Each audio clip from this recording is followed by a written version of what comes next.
tardes. Acabamos de llegar, supuestamente. El video lo hizo acá Marcelo Figueras con Mariano Santilli, un amigo que es productor de 3D, postproductor de 3D. Para los que no leyeron la última novela de Marcelo, esa nave es uno de los personajes. Bueno, mi nombre es Damián Vives, como director de Baristo Cultural y como gestor cultural de la biblioteca, les doy la bienvenida a un nuevo encuentro internacional de literatura fantástica. Voy a ser muy breve en mis palabras porque nada más vengo a darles la bienvenida. Me parece que es interesante cómo en la literatura popular, sobre todo, hay un corrimiento en los últimos años en lo que es literatura fantástica,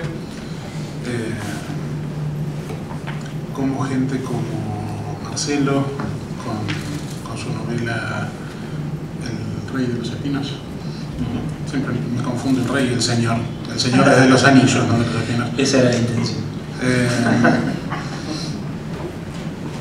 Acá tenemos a Victoria Bayona en una de las primeras filas, José María Marcos, Fernando Figueras. Es toda gente que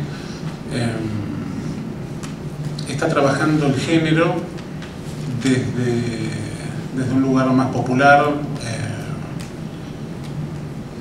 sin pruritos. Me parece interesante, me parece un síntoma también. Me parece que el fantástico del siglo XIX en adelante tiene que ver, o sea, es una pulsión de un mundo que racionalmente negamos, de una necesidad interior que el mundo racional tiene como vedada, y que en los últimos años tantos autores, tantos lectores, tantos chicos y tanta gente grande se conmueva profundamente con productos que van desde los clásicos de la literatura gótica, los clásicos de la literatura nacional como Lugones, Borges, Cortázar, la aparición de voces como Leonardo Yola, como Marcelo. Nos está hablando de algo, de una necesidad. La aparición de Harry Potter, el éxito de la película del Señor de los Anillos, me parece que nos habla de algo, y la intención que tenemos es en las mesas de los próximos 4 días indagar en ese algo. Este año armamos las mesas de manera más lúdica que el año pasado. Intentamos hacer cruces entre la literatura, el cine, las ciencias, las artes, la fotografía. Quedan ustedes después de decirnos si lo logramos, y esperamos verlos en estos días y, si Dios quiere, el año que viene. Le paso el micrófono a Juan Moris de la Universidad de Buenos Aires.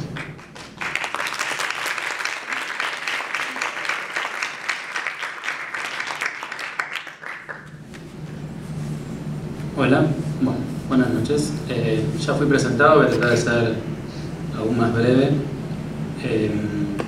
Simplemente quería agradecer en nombre de la carrera de Letras de la UBA a todos los que han hecho posible este encuentro, al equipo de trabajo de la biblioteca, a los docentes de la carrera que participaron y participan de la organización del evento, y especialmente a todos los panelistas, invitados y participantes que se han ofrecido a esta propuesta, digamos. Creo que hemos logrado tener, como comentaba Damián, una propuesta, un programa muy interesante, y nada, simplemente lo celebramos como una parte más de la política que queremos darnos como carrera, que es la de abrirnos como comunidad o comunidades de lectores y de escritores a distintos cruces, distintos diálogos con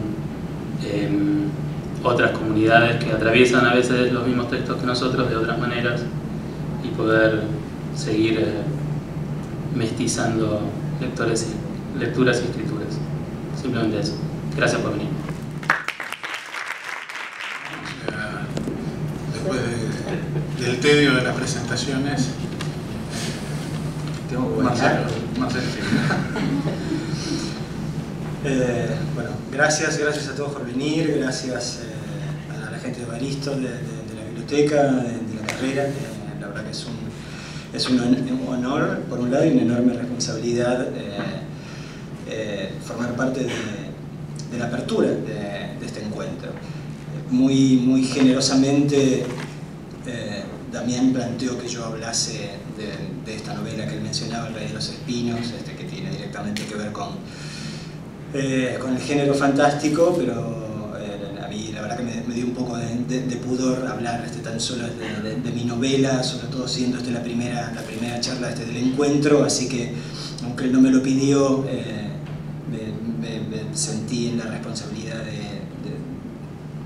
de ir en todo caso de lo general antes de enrosar lo particular.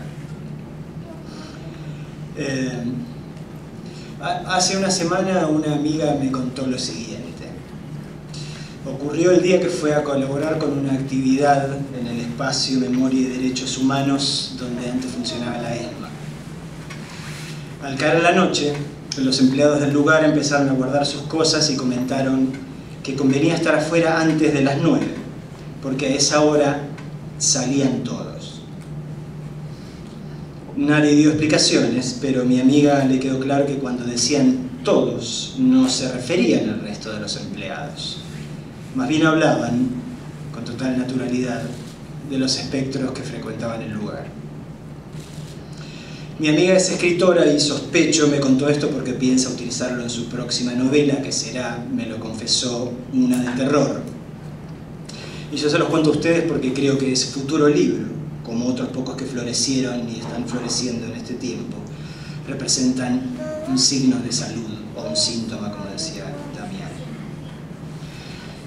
Durante los últimos 40 años, la mayoría de los escritores argentinos hizo lo mismo que los empleados del espacio Memoria y salió de la literatura antes de que diesen las 9. El imperativo era rajar antes de verse obligados a acercarse a los espectros, a confrontarlos, a interrogarlos. Buena parte de la crítica apoyó esa huida acuñando una especie de dictum. Si el relato no trasciende la burbuja del yo del escritor y se la hace difícil a los lectores, es bueno. Y las grandes editoriales optaron por el laissez-faire porque vender autores argentinos no constituía una prioridad. Digo, ¿para qué preocuparse cuando sus ganancias ya estaban aseguradas por el próximo Follett, Coelho y compañía? Y cuando digo Coelho, obviamente no estoy hablando de Oliverio,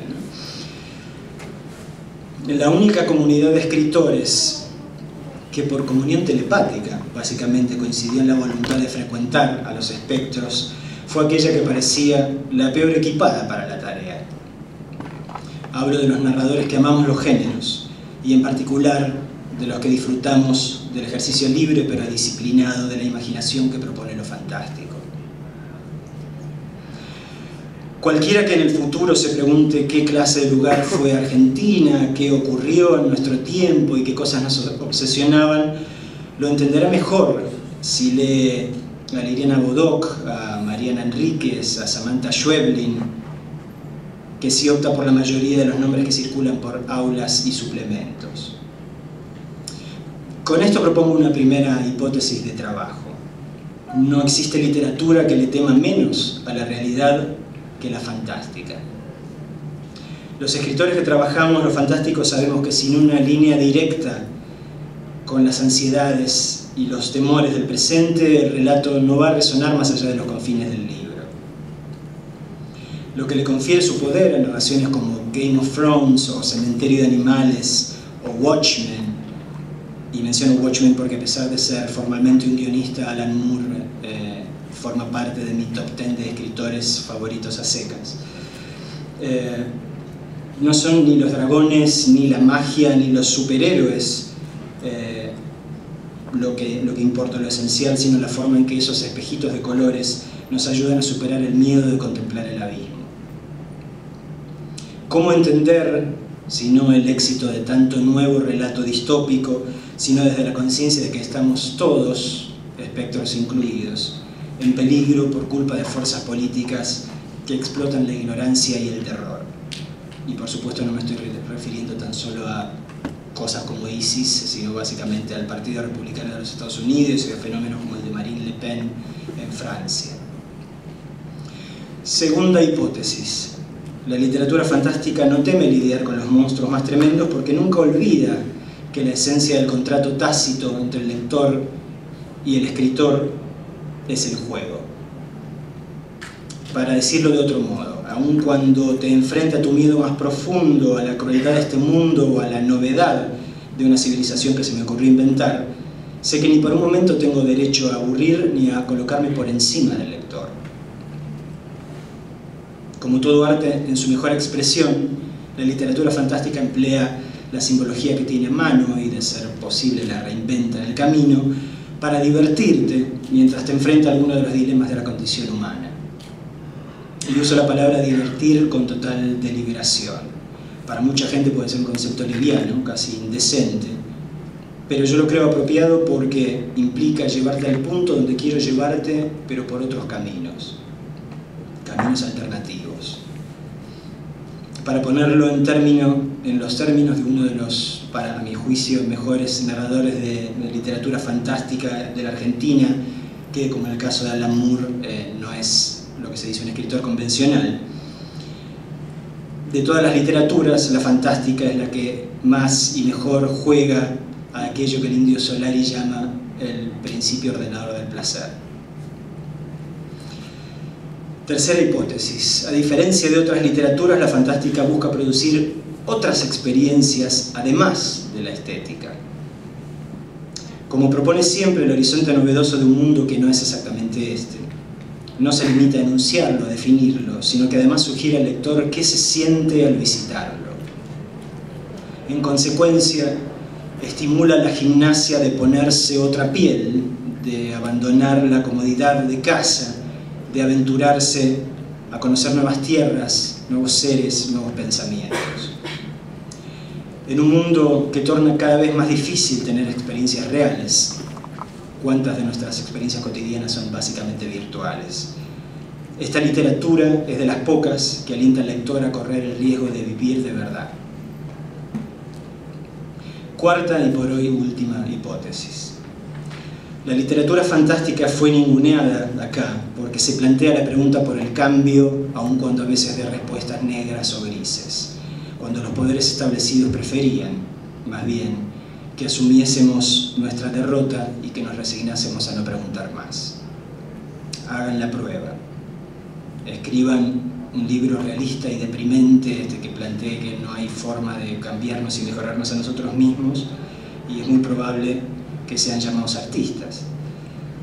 Escriban un libro de aventuras donde un protagonista cambia de piel y subvierte su mundo desde adentro, y lo más probable es que sean considerados meros entertainers, populistas, o algo incluso peor.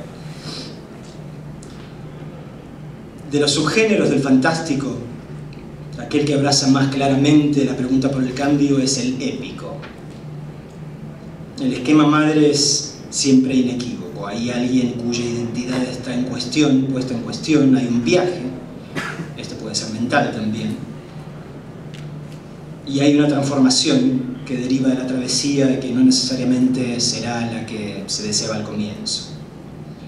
Aún en los casos donde se pinta un mundo que, siendo fantástico, es de extrema crueldad y de pretendido realismo, la pregunta por el cambio posible siempre vertebra el relato. Pensemos, por ejemplo, en Game of Thrones, o sea, un ejemplo muy popular, muy en boga hoy en día. Entre las preguntas que Game of Thrones despliega muy abiertamente, las primeras que me vienen a la cabeza, por ejemplo, son estas. ¿Es posible ser un gobernante justo? ¿Un buen gobernante?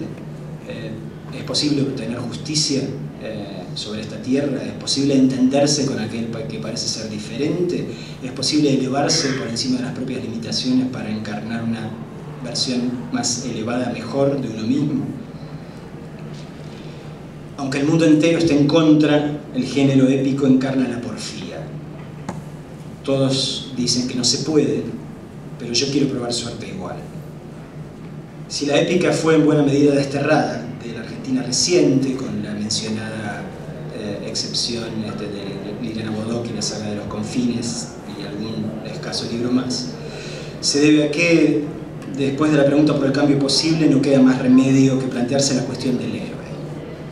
Y los poderes establecidos que entronizaron a los militares y alentaron la masacre querían, entre otras cosas, proscribir la perspectiva del heroísmo. Héroes acá, entre nosotros, en esta tierra que, citando nuevamente al indio, es una herida que se abre todos los días, a pura muerte, a todo gramo. La represión fue bárbara para que no quedasen dudas. Y el destino de Oestergel, de Héctor Germano Oestergel, el autor del Eternauta y de otras tantas maravillosas historietas, debe ser leído en esta clase admonitoria. No solo acabaron con aquellos que, aun cuando erraban en su concepción de la lucha por el poder, se exponían y donaban su tiempo para construir un país mejor. También barrieron con los que se atrevían a imaginar un país mejor, un héroe popular, un héroe posible o una comunidad generosa. Ocurre que la parte más aposentada de nuestra sociedad es conservadora y de un modo particularmente cerril, y por eso libra batalla eterna contra los jóvenes, que son el estrato social más permeable siempre a la idea de un cambio evolutivo. Nos tocó en desgracia una sociedad Saturno, que para preservarse opta por devorar a sus propios hijos, que en los 70 fueron los que ya sabemos, que en los 90 fueron los pibes chorros y que ahora son los militantes políticos a los que se asimila a la Hitlerjugend. ¿O acaso hay blancos más evidentes de la violencia en estos días que los hombres y muy particularmente las mujeres jóvenes de la Argentina? Sorprende a alguien además que los fans de esta literatura que nos convoca hoy sean en su enorme mayoría gente de entre 15 y 40 años.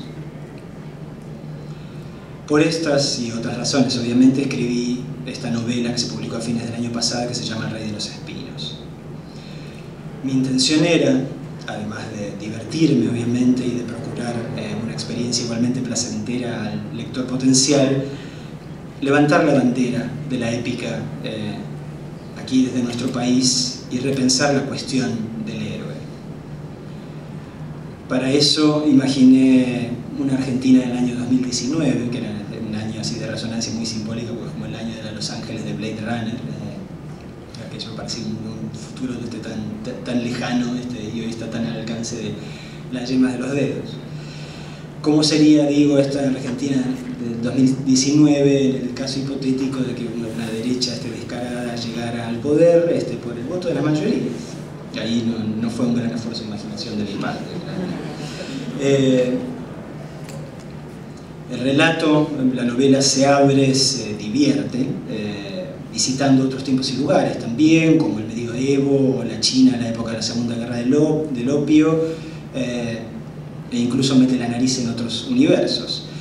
Pero arranca acá, no arranca ni en Nueva York, ni en Londres, ni en París. Arranca acá, en Buenos Aires, con el asesinato de un historietista a quien se reprime para que ya no insista en imaginar cambios posibles.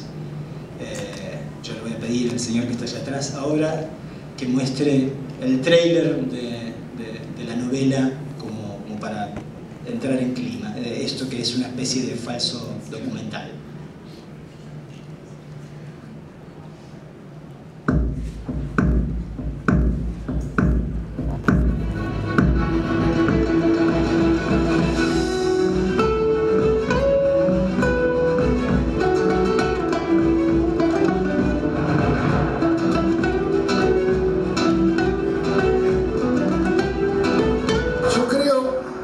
simplemente que era el mejor. No es una cuestión de 20 o 30 años atrás, es el mejor en términos absolutos, comparable sin desmedro con los tipos del primer mundo, con los yanquis, con los europeos, con los de la Marvel, con los de la DC, que no es tanto admirado o por lo menos reconocido. Nada que mirar, fue el mejor.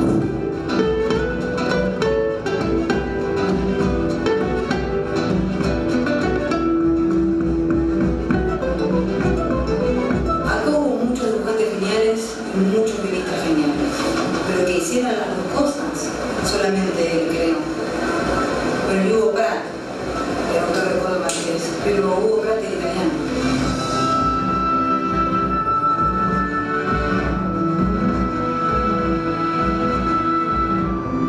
Cuando él hablaba de aventura era como si lo pronunciase con mayúsculas. Para él no era un género nada más, es el modo que eligió para vivir intensamente. Así vivió y así murió.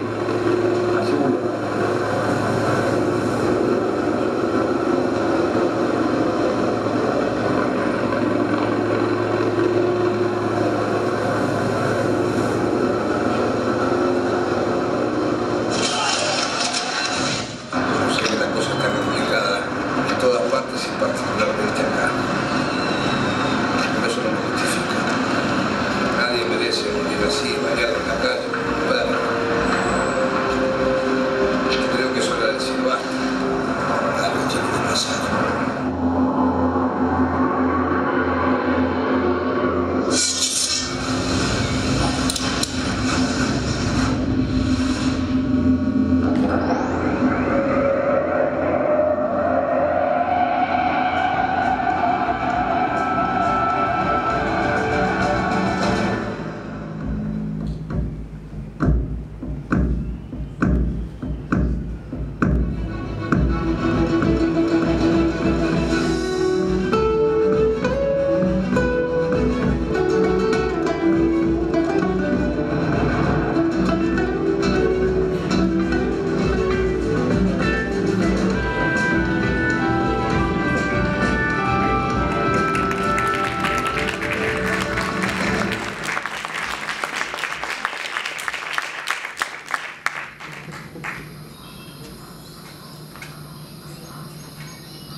El Rey de los Espinos toma personajes de los clásicos relatos del género: el caballero medieval, el pirata, el vampiro, el explorador del futuro, pero los pone de cabeza, en algún sentido, oponiéndolos a sus encarnaciones más tradicionales. El caballero medieval, por ejemplo, no es rubio ni inglés, sino árabe y le gustan los hombres. El pirata tiene sangre vietnamita mezclada con sangre irlandesa y es un adicto al opio. El vampiro no responde a los parámetros transilvanos, centroeuropeos a los que estamos acostumbrados, porque es un vampiro más bien en la tradición maya, siendo como es oriundo de Guatemala. Y el explorador del futuro no se parece a Flash Gordon, sino en todo caso a Toro Sentado, porque es un descendiente directo de los pueblos originarios de América del Norte.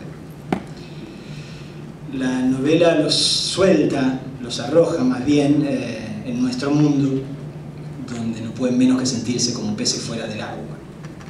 La pregunta que yo me formulaba era la siguiente: ¿qué haría un héroe clásico enfrentado a los villanos reales de hoy? Porque mal que le pese a la Marvel y a la DC Comics, nosotros, en todo caso, los riesgos más grandes que corremos no son los de enfrentarnos a una invasión extraterrestre, ni a un colorido villano que lo que quiere es sumir al mundo en el caos. Si algo amenaza nuestra vida, en todo caso, es más bien el poder económico omnímodo de un grupo de personas cuyos ares son invisibles, así como era invisible el Moriarty al que Sherlock enfrentaba, pero que dictan la política del mundo y, de ser necesario, administran la violencia. Un tipo de poder más sutil, pero no menos insidioso que el de los villanos clásicos. A final de cuentas, está claro que alguien como Darth Vader puede dar miedo, pero no deja de ser más que el brazo armado del villano verdadero. Si estos héroes no nos pueden defender, entonces la tradicional pregunta del Chapulín cobra una urgencia nueva, ¿no? ¿Quién, pues, podría defendernos? Ahí es donde el Rey de los Espinos intenta reivindicar una línea épica que nos es propia. Nuestros héroes no podrían ser millonarios como Bruce Wayne o Tony Stark, porque creo que ninguno de nosotros conoce a ningún ricachón con conciencia o con conciencia social. Ni seres llegados de otros mundos como Superman, porque nadie que domine una tecnología superior va a aterrizar en Munro, con perdón del compañero Yola, que lo intentó. Ni tampoco puede ser un héroe, uno de nuestros héroes, el resultado de un experimento torcido a los Spider-Man o Hulk, porque la ciencia enloquecida aquí solo da luz a criaturas como Ricardo Ford.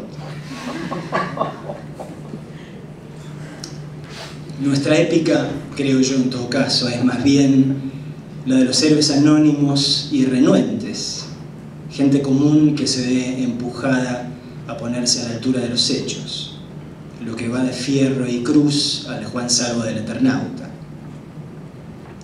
Nuestra épica no es ni individualista ni aristocratizante, sino comunitaria, porque aprendimos de la peor manera que nadie salva ni se salva solo. Por eso, a pesar de que está llena de personajes que son héroes de profesión, los héroes esenciales del Rey de los Espinos vienen más bien de los márgenes de la sociedad, flores que alguien echó a los containers estos flamantes de la basura que hoy tenemos.